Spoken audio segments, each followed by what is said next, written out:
লা ইলাহা ইল্লাল্লাহ নূহ নবিয়ুল্লাহ মুসা আলাইহিস সালাম এই কালিমার প্রচার করে বললেন লা ইলাহা ইল্লাল্লাহ মুসা কালিমুল্লাহ আমার ঈসা আলাইহিস সালাম দাওয়াত দিয়ে বললেন লা ইলাহা ইল্লাল্লাহ ঈসা রূহুল্লাহ আর আমাদের নবী সেই কালিমা দাওয়াত দিয়ে বললেন লা ইলাহা ইল্লাল্লাহ মুহাম্মাদুর রাসূলুল্লাহ আমার নবী পাক সাল্লাল্লাহু আলাইহি ওয়াসাল্লাম সেই কালিমার বর্ণনা দিতে লেগেছেন এই কালিমার গুরুত্ব কি এই কালিমার মাহাত্ম্য কি আমার নবী পাক বলতে লেগেছেন ও ইহুদি রাখাল শোনো শোনো শোনো এই কালিমা এমন এক কালিমা এই কালিমার গুরুত্ব হলো যদি কেউ এই কালিমা পাঠ করে নেয় আল্লাহ পাক তার মুর্দা অন্তরটাকে জিন্দা বানিয়ে দেন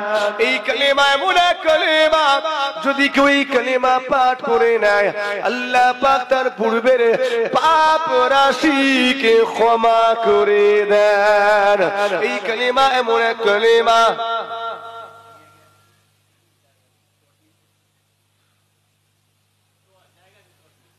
যারা পিছনের দিকে আচ্ছা আপনারা একটু আগিয়ে আসতে পারবেন পিছনে কিছু মানুষ জায়গা পাচ্ছে না একটু যদি সামনের দিকে আগিয়ে আসেন কোনো আওয়াজ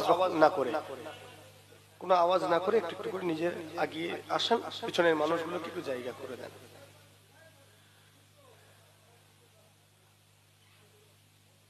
এই কালেমা এমন এক কালেমা এই কালেমা যদি কেউ পাঠ করে নেয় পাঠ করার আগে মানুষটা ছিল কাফের কিন্তু পাঠ করার সাথে সাথে আল্লাহ তাকে মুমিন বানিয়ে দেন এই কালেমা এমন এক কালেমা যদি কেউ এই কালেমা পাঠ করে নেয় পাঠ করার আগে মানুষটা ছিল জাহান্নামী কিন্তু ছোট্ট এই কালেমা যখনই পাঠ করে নিল আল্লাহ তাকে জান্নাতি বানিয়ে দেয়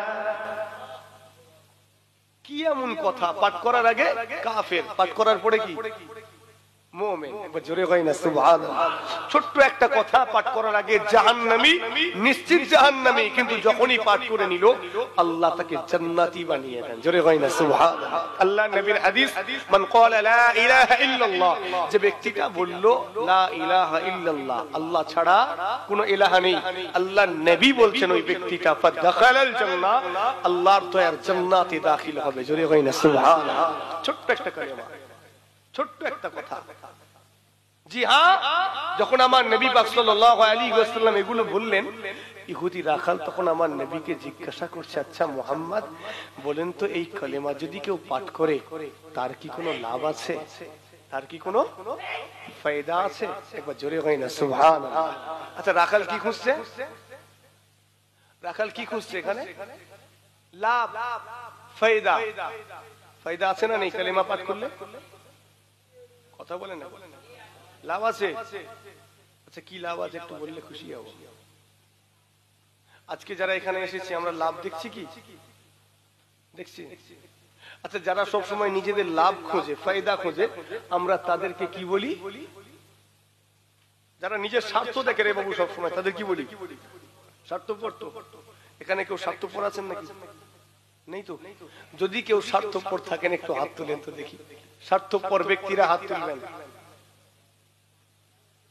এখন নাকে হাত দিতে গেলেও চিন্তা করে দিতে হচ্ছে কেউ স্বার্থপর সেলফিশ নেই আচ্ছা দেখি নিঃস্বার্থে যারা কাজ করি তারা একটু হাত তোলে নিঃস্বার্থে আরে আল্লাহকে ভয় করে হাত তোলে খামা খাই লজ্জা করছে এমন করছে যেন আমি সব সম্পদ দিয়ে দেবো না মান আরেকবার দেখবো আমি আরেকবার কষ্ট দেবো নিঃস্বার্থে যারা কাজ করে একটু হাত তোলেন দেখি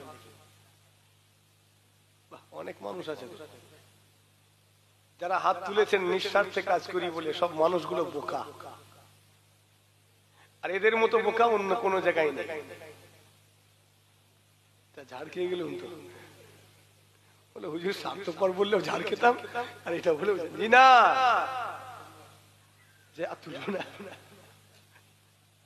ইমানদার কখনো নিঃস্বার্থে কোনো কাজ করতে পারে না ইমানদার সব সময় নিজের স্বার্থটা দেখে নেয় ঠিক বললাম না ভুল বললাম ইমানদার সব সময় নিজের স্বার্থ দেখে, স্বার্থ গুছিয়ে নেয়।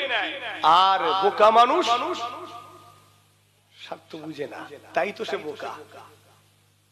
ইমানদার কখনো বোকা হতে পারে না। একই কাজে দুইবার ধোকা ইমানদার খেতে পারে না। কথা খারাপ লাগছে মনে হয়? হ্যাঁ, আমরা স্বার্থপর। স্বার্থপর যদি না হন তো স্বার্থপর হতে হবে আপনাকে। নিজের স্বার্থটা গুছিয়ে নিতে হবে। কেন গুছাবো না আমি? নামাজটাও বিনা স্বার্থে পড়ি না। পড়েন নাকি নামাজ বিনা স্বার্থে? আমি অন্তত পড়ি না। কেউ বিনা স্বার্থে নামাজ পড়লে একটু হাত তুলেন তো দেখি। হাত তুলবে না। রোজা বিনা স্বার্থে রাখেন, সারা দিন ধরে প্রায় 16 ঘন্টা শুকিয়ে আছে, এমনি এমনি। অত সহজ নয়।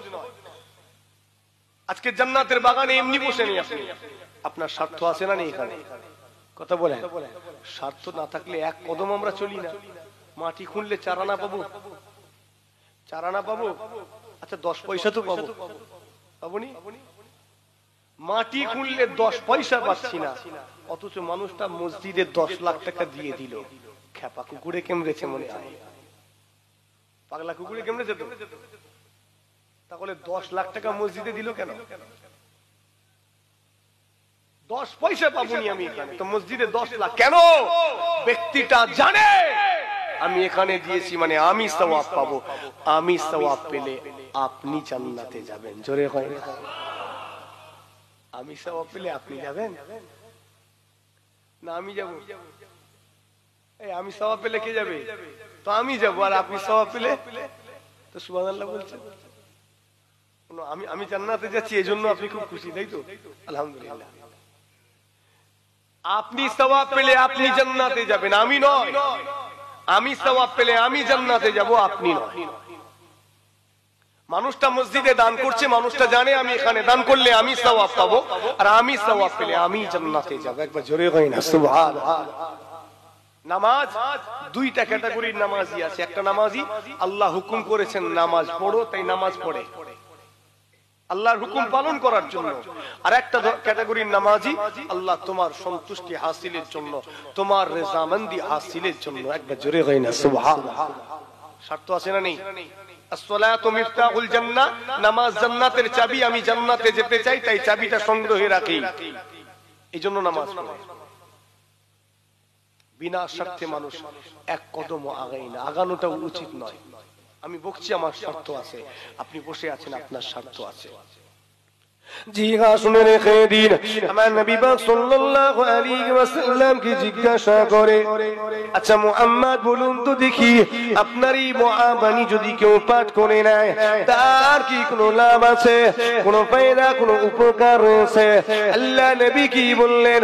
ও ইহুদিরা কান শোনো শোনো শোনো, অবশ্যই তুমি যদি এই কালিমা পাঠ করে নাও তোমার লাভ রয়েছে, তোমার উপকার আছে, তোমার ফায়দা রয়েছে।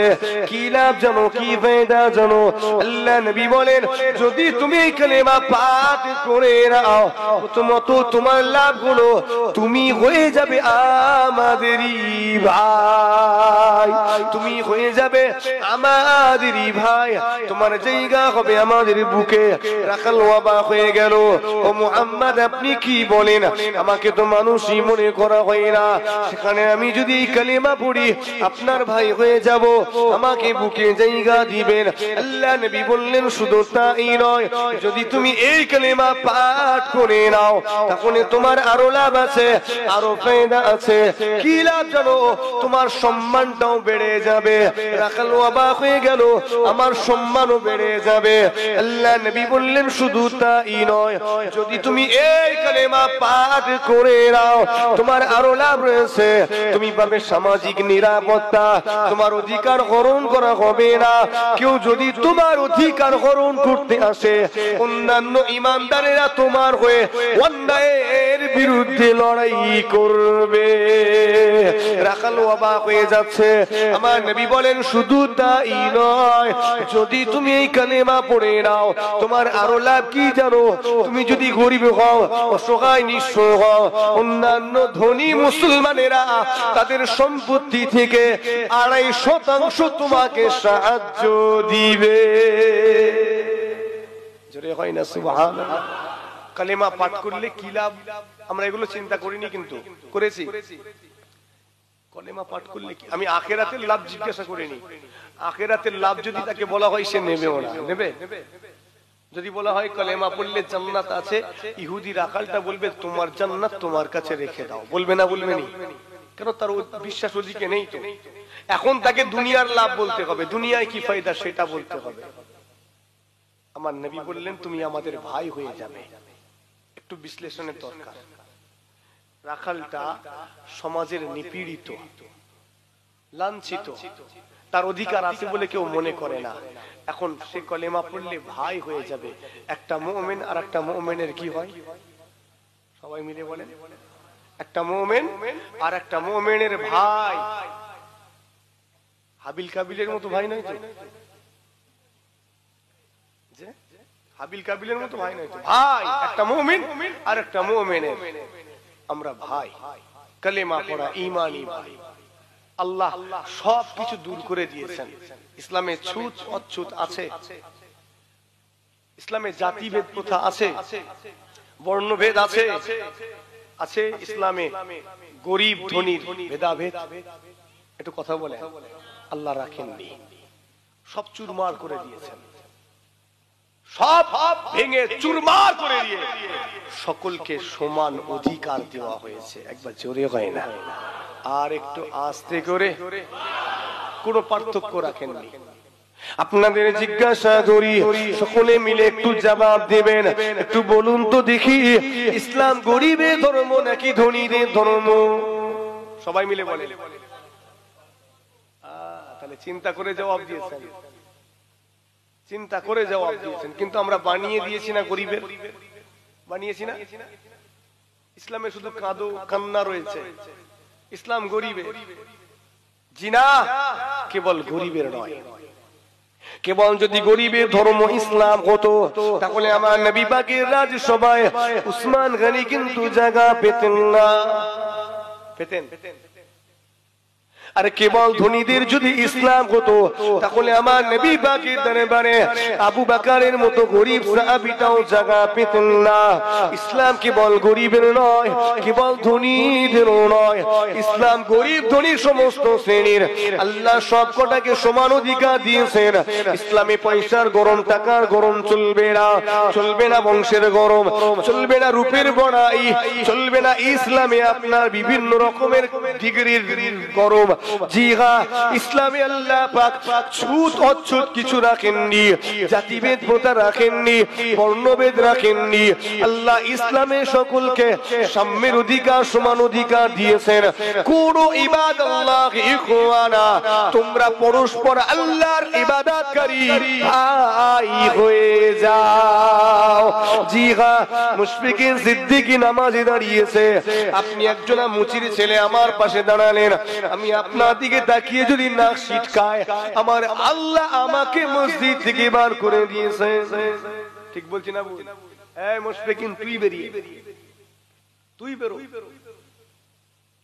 হাসবাকে যাবেন। আল্লাহ বলছেন বান্দা মাথার ডিজাইন করা টুপিটা খুলে এসো, নকশা করা জামাটা রেখে আসো, তোমার দামি বুট জুতোটাকেও বাড়িতে ফেলে আসো। আমি আল্লাহ পাক আমার মেহমান হতে গেলে খালি মাথায়, খালি পায়ে অথবা চটি পায়ে 2 টুকরা কাফনকে নিজের পোশাক বানিয়ে আসতে হবে। যদি আমার এই শর্তটা মেনে নিতে পারো, আমি আল্লাহ তোমাকে আমার মেহমান হিসাবে কবুল করে নেব। অন্যথায় তোমার মতো বান্দার আমার প্রয়োজন নাই। আল্লাহ সব কটাকে সমান অধিকার দিয়ে একে অপরের ইবাদতকারী ভাই বানিয়ে দিলেন। রাখাল অবাক হয়ে গেল। আমার নবী বলেন তোমার সম্মানটাও বেড়ে যাবে। পারবে না? পারবে না? আপনারা বিরক্ত হচ্ছেন নাকি? অসুবিধা হচ্ছে না তো? কালিমা পড়লে সম্মান বাড়ে? আমার নবী বললেন তোমার সম্মান বাড়বে। কি করে বাড়বে? 5 মিনিট আগে একজন কলেমা পড়েছে তার সম্মান আর আপনার সম্মান, কার সম্মান বেশি? একটু তাড়াতাড়ি বলেন, আমি সংক্ষেপ করে তাড়াতাড়ি শেষ করতে চাইছি। যে কার সম্মান বেশি? সমান। আচ্ছা, মুশফিকিন সিদ্দিকী কলেমা পড়া মানুষ, এটা বলছি আমি, আপনি জন্মগত কলেমা পড়া মানুষ, ও 5 মিনিট আগে কলেমা পড়েছে, বলছে সমান। মুশফিকিন সিদ্দিকী কলেমা পড়া মানুষ, আপনিও কলেমা পড়া মানুষ, বলেন কার সম্মান বেশি? আপনার নাম